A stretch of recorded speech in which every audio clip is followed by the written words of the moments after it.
Hello everyone, welcome to Manifest IAS. You're watching Current Jots. This is Manjunath, Polity Faculty at Manifest. Current Jots is a current affairs initiative which we started on April 1st, and as part of this initiative we'll be covering all important current events that have transpired since June last year. We are also giving free PDFs of these videos, the links of which are posted in the comment and the description section. And for the time stamping of these videos, please see the description. Now, as part of this lecture series, we had started internal security, and I had done 4 videos. 4 videos have been released on this. The last 2 videos were related to certain internal security issues. One was terrorism, which we had done with, and the second was economic offenses. Now I'm taking up the issue of cybersecurity and issues which are in news with respect to cybersecurity. Let us look at the subtopics which we are going to look at in this particular topic. First is draft IT intermediates regulations. This is a regulation which was made under IT Act 2000. Next is Sri Krishna Committee report, which talks about a draft personal data protection bill, and consequently a bill was proposed as well. After this, you have certain institutional mechanism, Indian Cyber Crimes Coordination Center, data localization is an idea. 2 more topics are missing in this. One is NTRO as an organization. I'll be doing in the same video, along with International Convention on Cybersecurity. The prominent one is Budapest Convention that we'll be discussing. So these are the topics under this particular video. We'll look at each topic one by one. First is the recent draft regulations. But before knowing the draft regulation, you have to understand that there is a certain static basis for understanding this particular topic, cybersecurity. Now, what is mentioned in your syllabus with respect to prelims, basics of cybersecurity has been mentioned. So there are 2 aspects related to it. Subscribe now and press the bell icon. Never miss an update. One is governance aspects, and the second is S&T aspects, science and tech aspects. So when I say science and tech aspects, what does it mean? Science and tech aspects means the terminologies related to IT issue, the types of computing, all those things come under it. So that also you need to look into a bit the recent developments in IT with respect to S&T. What I'm particularly dealing here is IT governance. With respect to IT governance, if you remember, when I was doing my strategy video, I told that there are certain static portions which you should be knowing along with the current things which I'm talking about. So 2 acts you need, or 2 things you have to know with respect to the static portions. One is IT Act 2000. It was the landmark act, and it is the basic framework for governance of IT in India. So you should be knowing the provisions. And second is cyber security policy also is there. This policy was framed in 2013. Now these 2 form the basis for any kind of development in cyber security in India. That is what will be, and when I do each and every topic, I'll be linking with either the act or the cyber security policy. So these are static topics beyond the scope of my video, and I've told you, in case you have not read static topic or not done static topic, I have also given you a reference book written by Ashok Kumar, Challenges to Indian Security. In my strategy video, I have discussed this at length. So coming to the first idea, recent draft regulations. So when I say regulations, what does it mean? It is a delegated law. It's a subordinate law made by the ministry. So when the ministry is making certain rules, naturally it has to be made under a certain act. So IT Act 2000, under that there is a section called Section 79. So Section 79 gives the authority to make rules. So these rules have already been framed, that is IT rules in 2011. Now whatever rules you're getting today, these rules are just an improvement or amendment to the rules already framed under in 2011. So what are these rules related to? The new rules which are made, they are imposing certain regulations or are imposing certain responsibilities on intermediaries. Now who are intermediaries? Intermediaries are all technological companies that are hosting either user data they host, or they are providing users with a platform for communication. So it could be WhatsApp, it could be Facebook, etc. So this brings entire internet, all internet, social media and telecom companies under its ambit. So what are the responsibilities for them given to them? The responsibilities has a certain story behind it. That is, cyber crimes were on a rise, and intermediaries, these platforms were, or the heads of these not platforms were not taking enough initiatives or actions against the culprits. As a result, intermediaries had to be regulated. So based on the story, you'll get to know what are the intermediaries or what are the responsibilities imposed on intermediaries.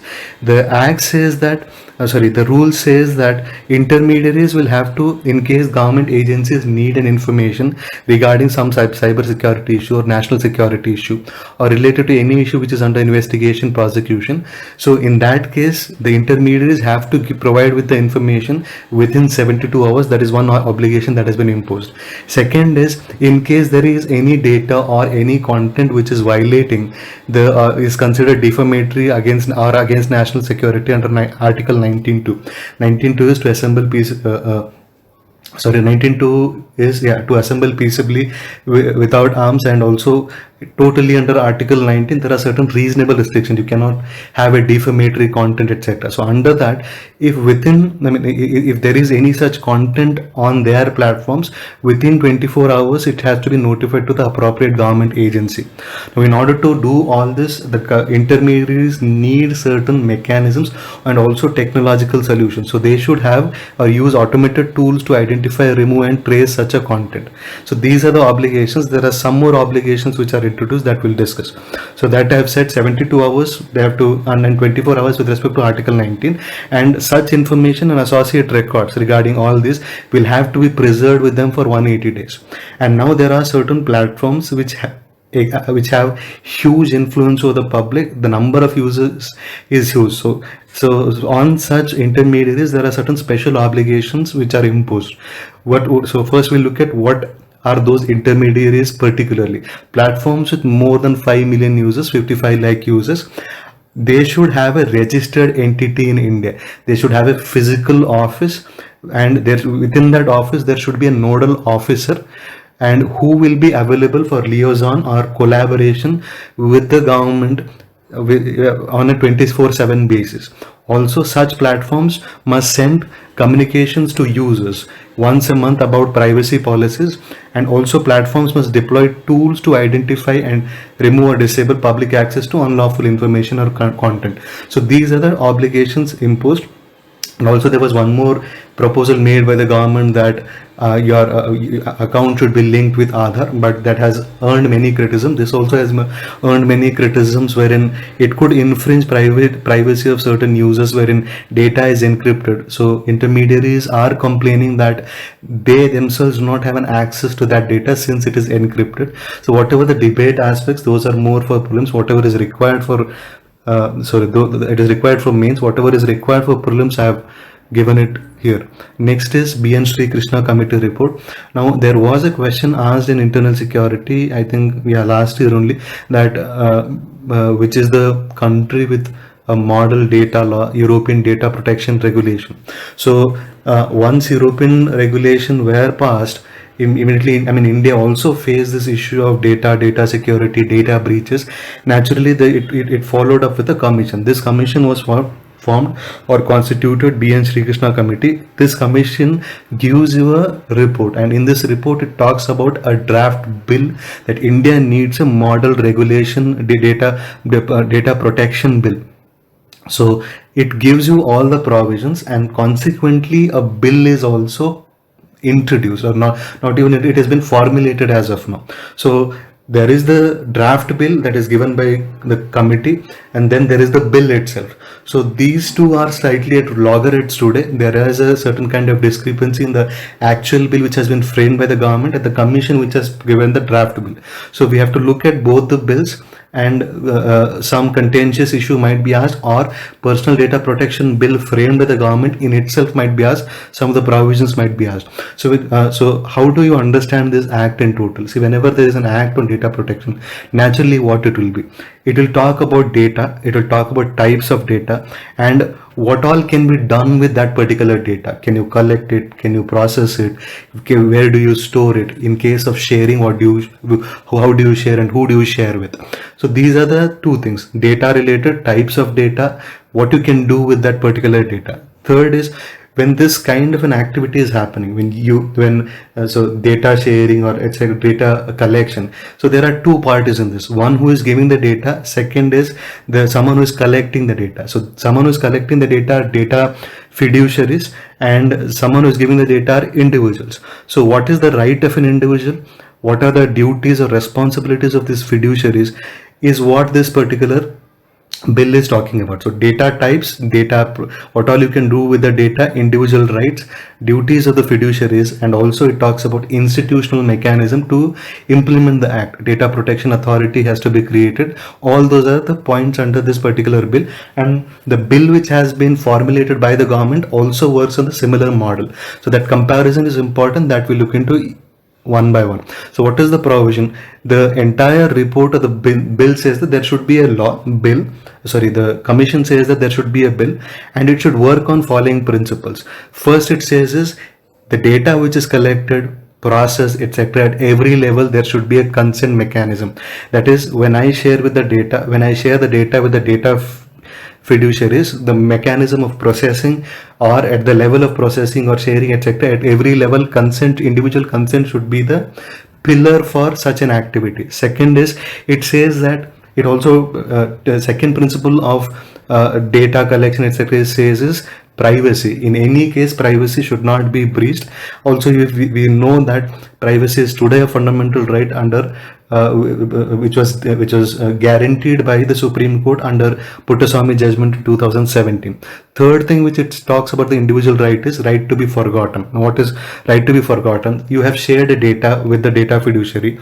Now you want to limit it, you want to delink it, or you want to delete it, or you want to correct it in case that information is misleading, embarrassing, irrelevant, or anachronistic. That is called right to be forgotten. So it does not mean that once you part with your data, you do not have any control over it. Even if you part with the data, you still have the right to exercise the control over it. That is called right to be forgotten. This is modeled on European data protection regulation only.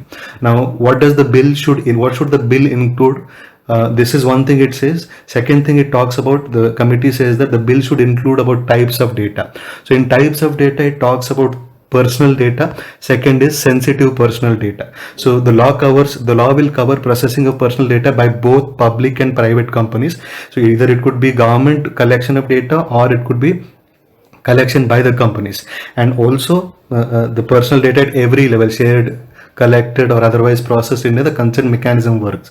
Second is, there are certain data which has to be classified separately, called the sensitive personal data. When you say sensitive personal data, what does it mean? It will include financial data, health data, sex life, sex orientation, etc.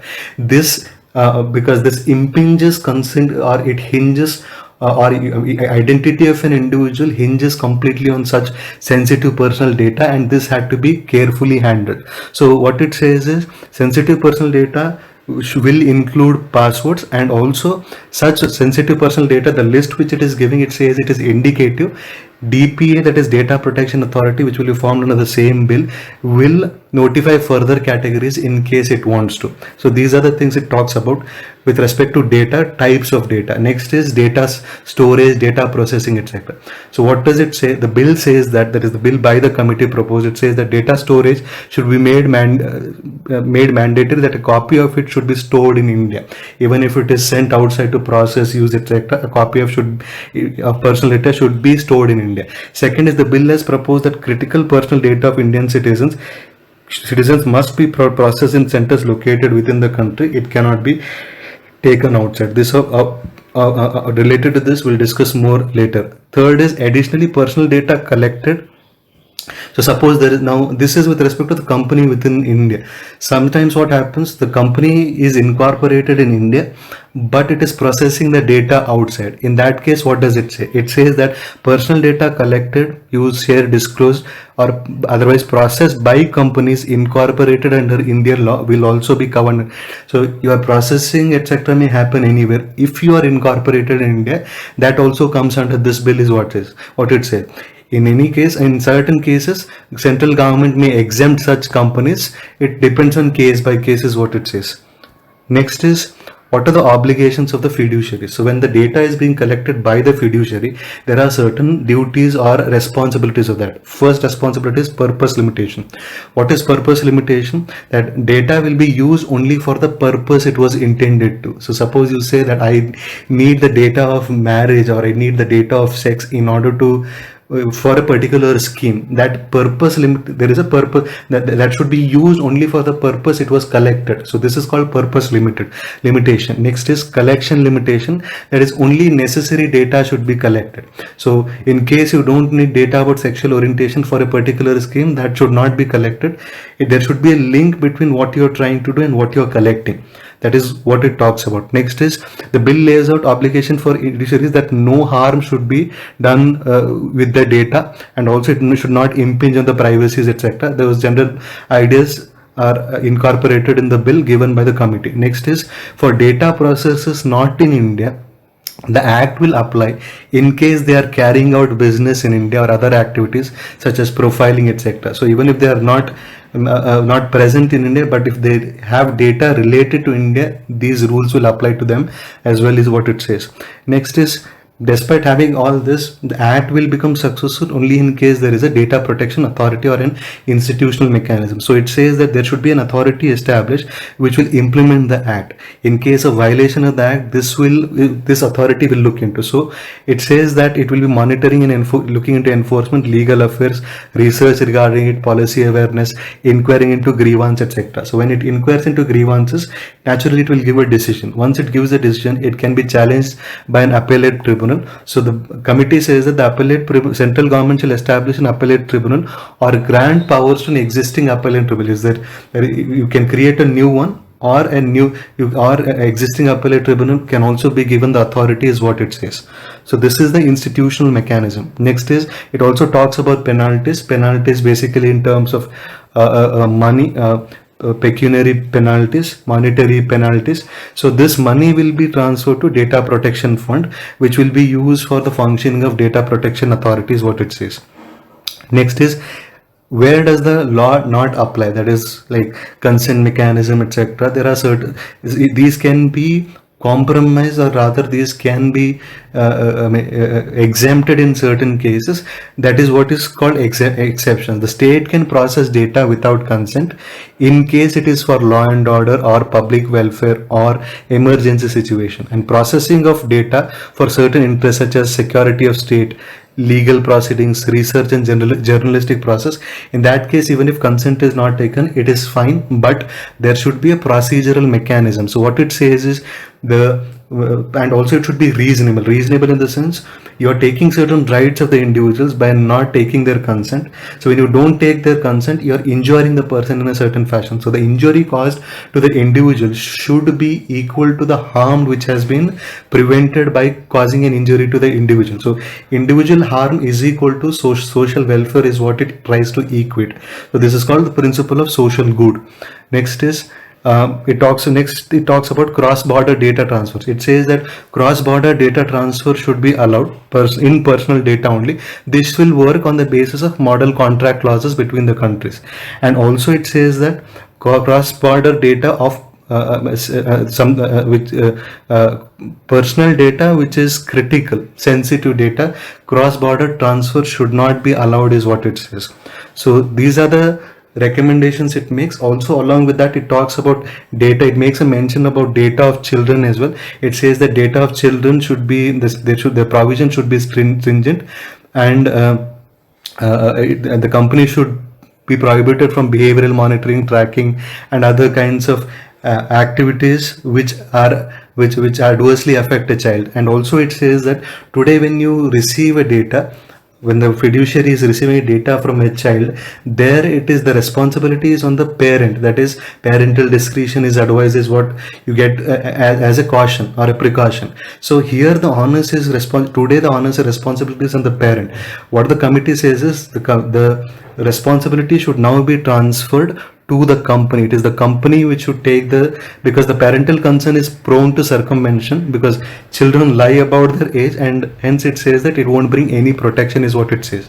So these are the recommendations it makes, along with which it says that what will be the impact on other laws and what is the status of law. It says that the law will be applicable prospectively, henceforth, not retrospectively. That is one point it makes.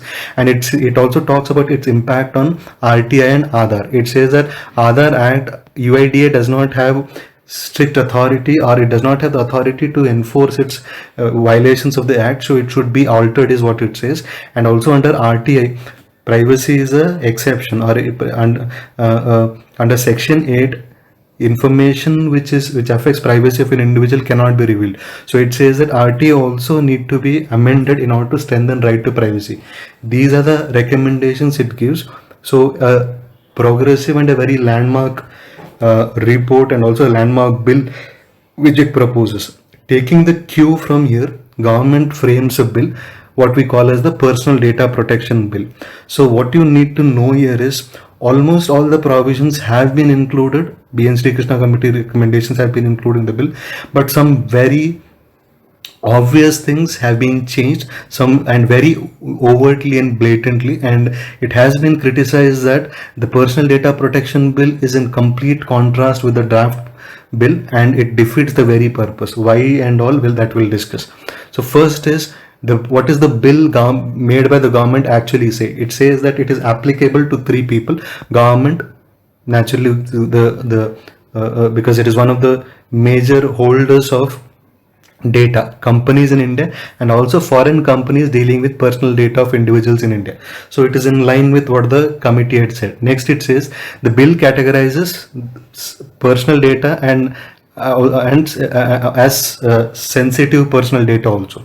There, if you remember, I had said data are classified into two. Similar thing is written here also, but there the sensitive personal data was to be it said that it is just indicative. The exhaustive list or further changes can be made by Data Protection Authority. Here the definition, or here the authority has been changed. It says that it is the government which gets the authority to designate or change the item in the list of sensitive personal data.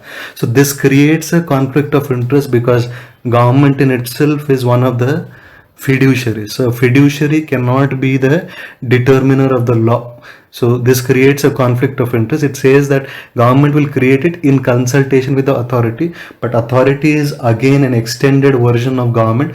How and all that we'll discuss. Next is obligations of data fiduciary.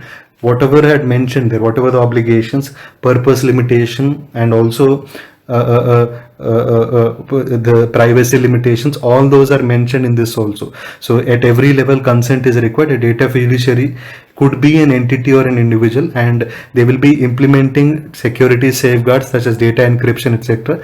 And consent shall be taken, and they shall institute mechanisms for age verification and parental consent when processing sensitive personal data. But very explicitly, it does not talk about who has the responsibility, whether the company has it or parental consent. So somewhere it is slightly going not completely in line with the report. Next is rights of an individual. What are the rights of an individual which I had mentioned there? Right of consent, right to be forgotten.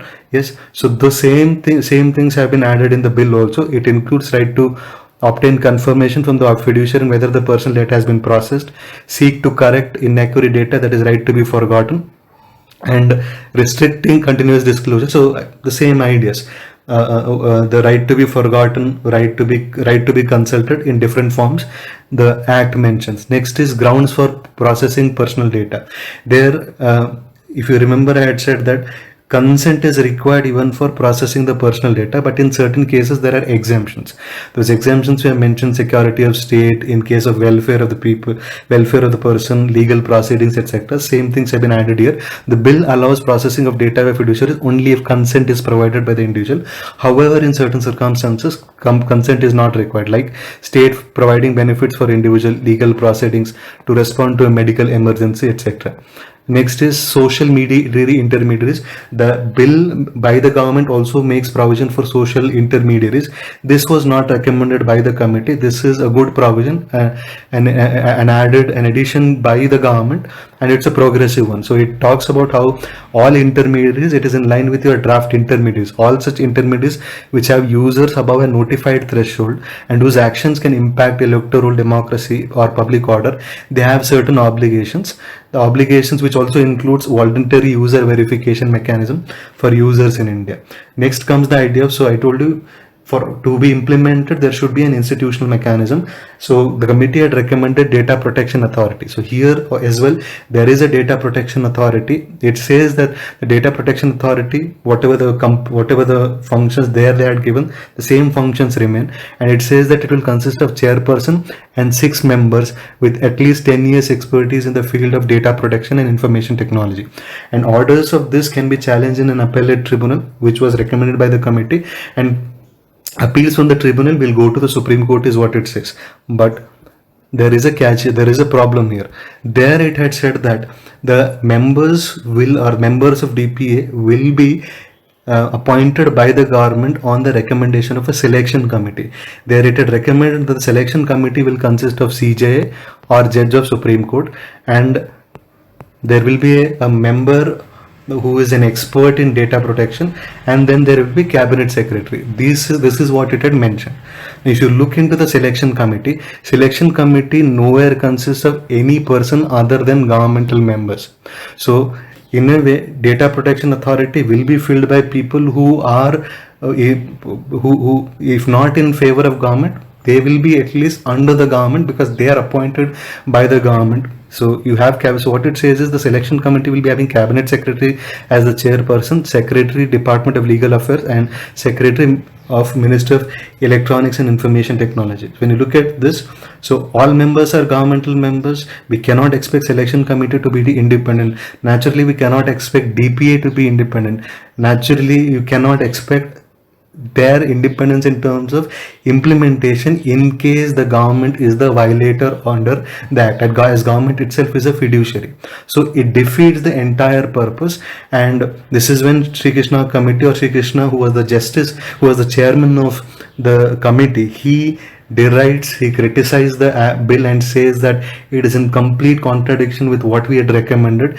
This is a surreptitious way of state surveillance is what it says. It will lead to state surveillance because there is no independent authority to protect citizens against the government, because government in itself is a fiduciary and government is trying to centralize all powers through this, is what Sri Krishna says. Now with respect to transfer of individual data, there we had said that cross-border transfer is allowed in case of personal data, and storage, one copy of that will be stored in India. But here what they do is transfer is allowed in case of both personal, in case of personal data, but it says that only if it is a sensitive personal data that has to be stored in India. This is a small change made from earlier, and it has remained same with respect to the other recommendation, that is certain personal data notified as critical personal data, they cannot be transferred. This is same as with respect to the committee, but only change is there it had mentioned that storage of the data will happen even in case it is a personal data if it is non-sensitive also.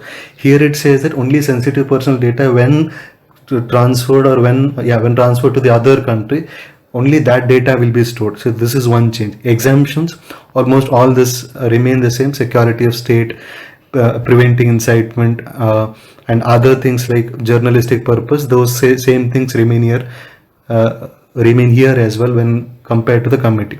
Now offenses and along with punishment and all, it remains the same, monetary punishment. And it says that, and also one more problem in this is sharing of non-personal data with the government. There was no explicit mention by the committee that government can request or get the data from the fiduciaries, like non-personal data or anonymized data. What is anonymized or non-personal data? Where it is not possible to identify data principle. So data principle refers to consent, etc. So in such data, government can use it. Government can use it without the consent of the individual is what the committee had said. But here it makes a small change and says that government can also, not only the data which it has, it can also direct certain data fiduciaries to provide them with that particular data. So it has got one step ahead. So when you look at all this, somewhere the government is going powerful with respect to the idea of data, by maybe through this clause, or with the composition of the selection committee, or with the DPA. And with respect to other acts, it remains the same. Other issues, it remains the same. IT Act and RTI bill. So, but what are the criticisms? I told you the criticism is the committee chairperson has given a blistering criticism against it. He says that it is in contrast with the draft, which mentions no data will be processed without the consent of the person. But here it has gone one step ahead, is what I said. Second is, all the members in the selection committee will be governmental members. That is the second problem it says. And he says that it should be challenged before the Supreme Court on the grounds that it is unconstitutional, because under when you say unconstitutional, what does it mean? Right to privacy is a fundamental right, and this particular bill does not in any way guarantee that particular right, because there is every possibility of state becoming or there is every possibility of panopticon surveillance of state, panopticon surveillance by state of citizens. Next is, so with this we have understood the act, the draft bill and the bill, and also the provisions under IT Act. Next is institutional mechanism. So there is a development in institutional mechanism to tackle cyber crimes. It is called Indian Cyber Crimes Coordination Center. Now, what is Indian Cyber Crime Coordination Center? I told you one of the problems in India's security architecture is collaboration among different agencies. Now, cyber crime is a crime which hinges on many other crimes. So a cyber crime could be a financial crime, a cyber crime could be an identity crime, or a cyber crime could be a terrorist crime, or a cyber crime could even be a petty could be related to murder, etc. So cyber crime could be a mode for some other crimes. So in that case, you need a nodal body where every other agency can collaborate and work. As a result, this initiative was taken. It is a coordination center. Now, when you say, this idea comes from your cyber security policy, which talks about establishment of a cyber coordination center, under which there are many provisions under cyber security policy. Please do it. It talks about creating a workforce of 5 lakh cyber security workers and all. So keeping that in mind, this particular cyber coordination center has been launched by Ministry of Home Affairs. So the scheme is proposed to act as a nodal point to fight cyber crime. So when you say a nodal point, it is for governmental members, non-governmental members, academia, research institutes within India, and it is meant to prevent misuse of cyberspace, and it will coordinate with all other authorities who are related to, who are working in this field, and it will work with those agencies to implement mutual legal assistance treaties with other countries. Mutual legal assistance refers to collaboration of different countries with respect to extradition. If a person has committed a crime and is gone fugitive, or somebody outside India has committed a crime on an Indian citizen, so this kind of collaboration is needed, and hence this coordination center will be helpful in that case. So it consists of 7 components. Just remember overall 7 components. Components in itself could be asked. So first component is National Cyber Crime Threat Analysis Unit. So as the name itself indicates, it is a collaboration platform for different people from different sectors for producing threat intelligence reports. Next is cybercrime reporting, that is cybercrime reporting and investigation unit team act together. So any cybercrime reporting can be done and through this center, and investigation is undertaken concomitantly or simultaneously or consequently after this. So for that there is a separate platform called Platform for Joint Cybercrime Investigation. But when you investigate, you also need certain technological support to investigate. So there is a National Cybercrime Forensic Laboratory ecosystem will be created for that. Along with that, you need a workforce to to deal with such crimes. So cybercrime training center will be created. So this is in line with one of the provisions under cybersecurity policy 2013, which talks about creating 5 lakh workforce. So it will what will it do? Massive open online course to be delivered on a cloud based training platform. So it will give the necessary skills to people in order to work in this field. Next, sixth is cyber crime ecosystem management unit. So this develops ecosystem that bring together. So it will create an ecosystem where everybody can collaborate. And finally, for everything you require a backend research and innovation for this. So a backend research and innovation center will also be created. So these are the 7 components of this. And along with, during the same time, I mean, on the day when this was launched, cybercrime reporting portal was also launched by Ministry of Home Affairs. What is this portal? This is a portal to it's a digital platform to register your complaints regarding cybercrime. So it is a citizen-centric initiative that will enable citizens to report cyber crimes online. This portal was launched in 2019. It enables filing of cybercrimes with focus on crimes against women, etc. Any cybercrime. So this portal also, focuses on specific crimes like financial crimes, social media related crimes. So in total, when I'm bifurcating this is at individual and the social level is the bifurcation with respect to the crimes. And so far under this, 700 police districts and more than 3,900 police stations have been connected with this portal. Finally, there's one more topic after this. So next institution is, so what we have studied till date is the setup which has been created for research and coordination activities. There is one more important organization or institution which you should be knowing, called National Technical Research Organization. Now, if you remember, I had mentioned about such institutions like Joint Intelligence Committee.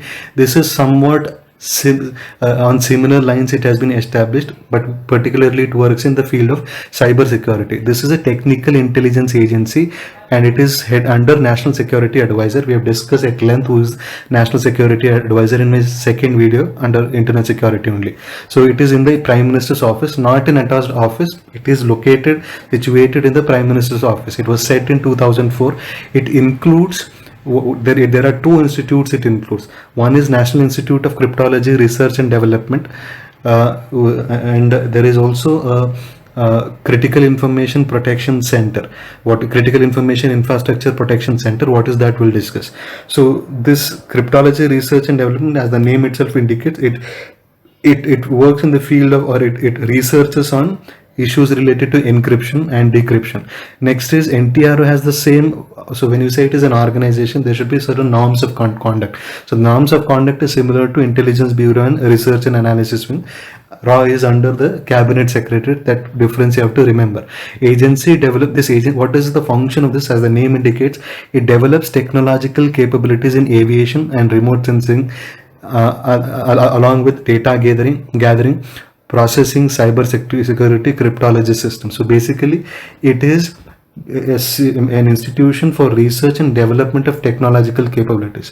Now naturally you also need certain institution for intelligence as well. So under NTRO only there is a protection center created, National Critical Infrastructure Protection Center. So what is critical infrastructure?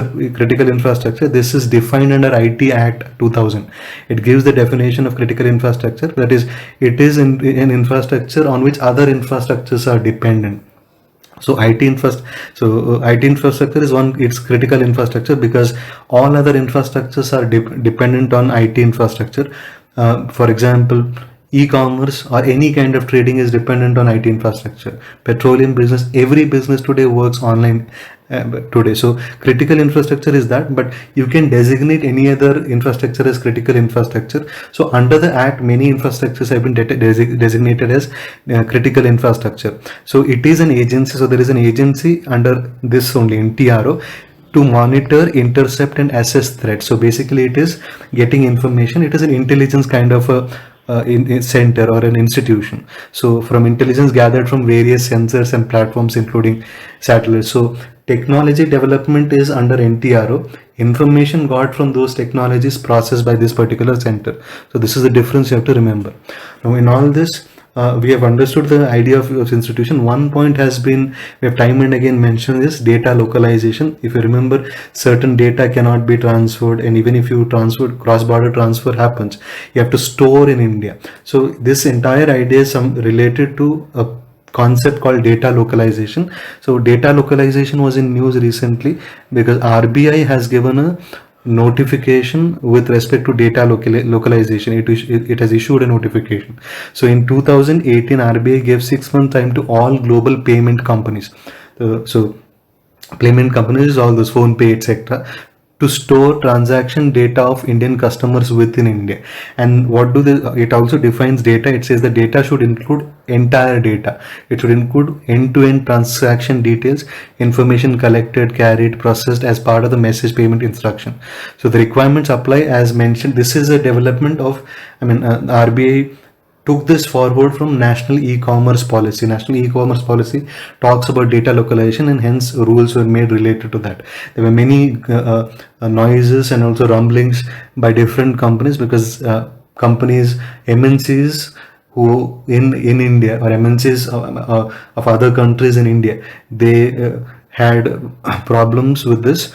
So that is more of the debate for mains. What is required for prelims I've given. Now finally, we had discussed the institutional mechanism and issues at the national level. One final topic under cybersecurity is that the international level, what are the things you should be knowing. There's one important convention called the Budapest Convention. And if you remember, I had made an analysis in internal security saying that these days internal security questions related to conventions are also being asked. If you remember, United Nations Convention Against Corruption, Against Organized Crime. So the list I'll be giving in my next video, where I'll be doing disaster management and other issues. So at the end, I'll be giving you the list. One such convention I'm doing. Budapest Convention is in news because Russia has provided a separate convention. It has proposed a new convention, and it says that because it wants an alternative to Budapest Convention. It wants a strengthened form of Budapest Convention. That is why it has proposed this, and India has voted in favor of that. So what is Budapest Convention and what is the new convention that is being proposed, that we'll look into. So India voted in favor of a Russian-led resolution to set up a separate convention on cybercrime.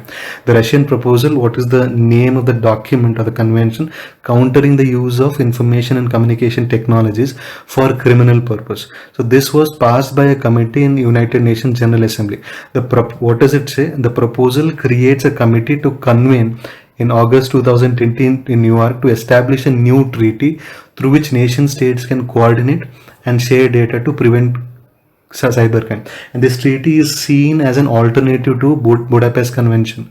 This draft convention proposes to go far beyond Budapest Convention, and this convention tries to limit the ability of nation states to refuse access to a requested data. So in a way, it is strengthening multilateralism, it is strengthening international powers, and nation states will be getting less power in case a request is made to have an access to a particular data. So Budapest Convention is slightly nation state based, not so strong multilaterally. That is why this convention has been proposed. But this has been looked at and criticized by powers like US and Europe. And they look it they see it doubtfully. They say that US and European officials, they say that this is a mechanism, or this is a way through which authoritarian states like Russia and China are trying to create global norms that will extend their control over internet, is what it is saying. So those are the debatable aspects. Now what is Budapest Convention? You have to know. Now, Budapest Convention came into force in 2009. It is the only convention today in cyber security. It is the only convention which is legally binding, only binding international instrument that addresses internet and computer crime by harmonizing national laws. And who was it drawn up by? Which was the organization Council of Europe, located in France, Strasbourg. So this council, it is also, since it was drawn up by this council, it is also called, the formal name is Council of Europe's Cybercrime Convention. So it deals with what? It deals with issues like infringement of copyright, computer related fraud, child pornography, and violations of network security. So one thing which you have to remember, it is legally binding as of today. It aims to pursue a common criminal policy, common criminal laws, harmonizing different national laws, and also harmonizing their police and judicial cooperation as well. So it is supplemented. There is one more protocol which supplements it, called the Protocol on Xenophobia and Racism. Xenophobia refers to hatred towards other nation, and it is a kind of toxic nationalism wherein you are excessively proud about your nation and look at other countries in a doubtful manner, or other nations in a doubtful way. You don't allow, I mean, it is less plurilateral, or rather not plurilateral at all in any case. So this protocol, so cyber crime or cyber news or cyber messages or cyber information has played a role in fomenting xenophobic and racist tendencies. And you know that how this has become a big problem today, how racial slurs, racially colored messages, communally motivated messages. So protocol on xenophobia and racism supplements this, but you have to remember this convention has 56 members, but you have to remember that India is not a member to this convention, and India has supported the alternative convention proposed by Russia. These are the points you should be remembering with respect to cybersecurity. With this, I've done with all the topics under cybersecurity. Please do IT Act 2000 and also Cybersecurity Policy 2013. If you do these topics, cybersecurity in our governance of cyberspace will be complete. Now coming to the final part, that is questions related to the topic. As a part of every video, we are giving you questions so that you can assess as to how much of the video you understood. Also, it's not just your assessment, it also helps us assess as to how the videos are being received. So these questions will be posted in the comment section. Do answer them, it will help us and help you as well. And based on this, we'll also be bringing up a full-fledged current affairs test for you. But we are just waiting for the date of prelims, which is to be announced on May 20th. Depending on that, we'll schedule the test. So the first question in this is related to Indian Cybercrime Coordination Center. Second is National Cybercrime Reporting Portal. Third is related to the Budapest Convention. That's all for this video. Hope you liked it. Thank you. Have a great day.